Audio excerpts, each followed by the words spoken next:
What is happening in there? JGamerDude here, and I've been going down a nostalgic path looking at older packs in Yu-Gi-Oh's history and picking out 5 of the most notable cards in these packs. And you can absolutely look them up. I'll put the Yu-Gi-Oh fandom link in the description below, but I thought I'll share my 5 most notable cards from these packs. So I'm going to start off with Solemn Judgement. Solemn Judgement is a counter trap card with the effect when a monster would be summoned or a spell/trap card is activated, pay half your life points, negate the summon or activation, and if you do, destroy that card. And the reason why I put this as one of the more notable cards is not just because it's such an absolute beast of a card today, but the fact of the matter is that originally when it came out, it was always seen as like an incredibly bad card. Yes, you could get you can stop anything you want, or 3 times if you had 3 copies, but the fact of the matter is that it was not as seen as good, and especially when I was a kid, I thought that this was terrible. You're paying half your life points to stop one card from being able to do its thing. But it's funny, that could have absolutely won you the game. It's insane to think about. Back in the day, because of how slow the game was, Solemn Judgement was like a faster way of being able to trigger things. It's interesting to think about, but it's definitely noteworthy for being the oldest Solemn card in all of Yu-Gi-Oh! Moving from that though, the next card on my list is Change of Heart. So Change of Heart, previously a forbidden card and another one of those really old cards that has been forbidden for the longest time, but has now recently started coming back. However, in limited status as of right now, so you can only have 1 copy of it. So Change of Heart is a normal spell card. Target 1 monster your opponent controls, take control of it until the end phase. But the thing is, it's likely your opponent is not going to get that monster back, because you could easily synchro it into something else.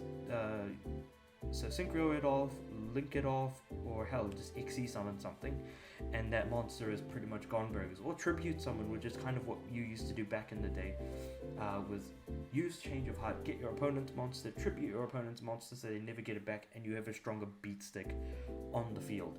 And you know what?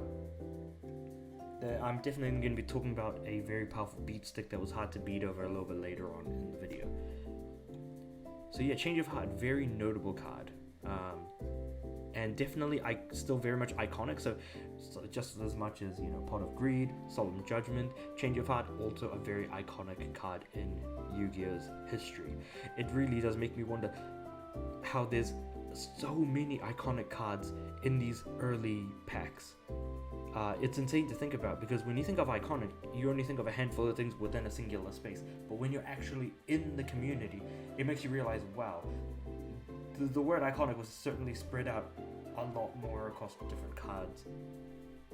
But that's going to be another discussion for later on, I think. The next card on my list is one that is still banned to this day, Heavy Storm.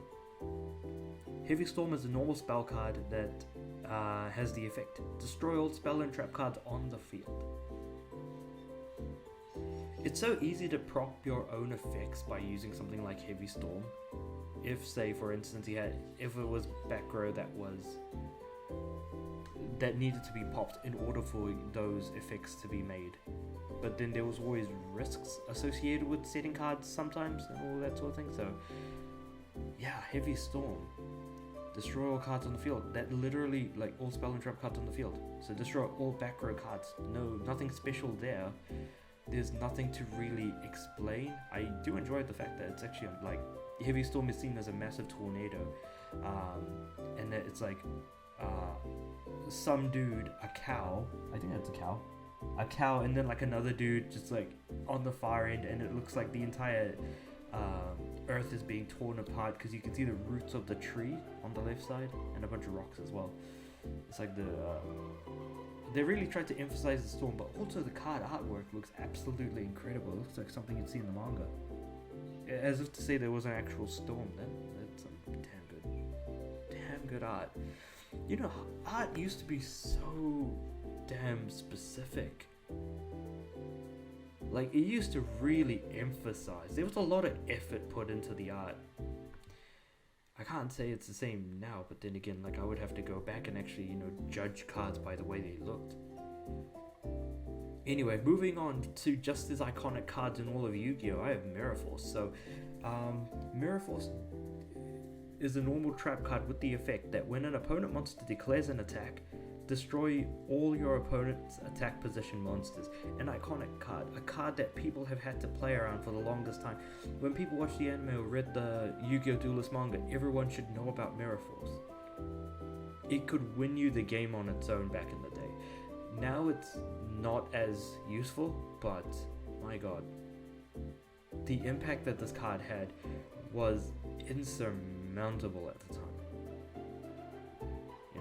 I would argue that Mirror Force was certainly one of the most impactful cards in all of Yu-Gi-Oh! Up until now, and again, we are counting cards like Pot of Greed, which likely didn't get banned until much later, but still, Mirror Force. It is a widely known card. It is, very out there. It's not being used anymore, given that now Mirror Force has got other cards like Drowning Mirror Force, Burning Mirror Force. There are other types of Mirror Force that might actually work better depending on the type of deck you're making, but at the end of the day, traps have certainly fallen off unless you look at cards like Solemn Judgement or trap cards that you can trigger from your hand. Yeah, Makura the Destructor. That's still a pretty damn broken card, pre-errata, so it'll be interesting to see. Well, it's not going to do anything post-errata, unfortunately, but yeah, it is what it is.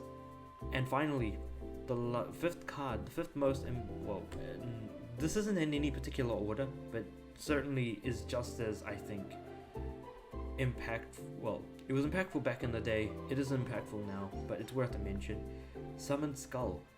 So, if your opponent ever got out of Summon Skull back in the day, you were pretty much as good as lost unless you had something like a Mirror Force, or a Change of Heart, or a Solemn Judgement.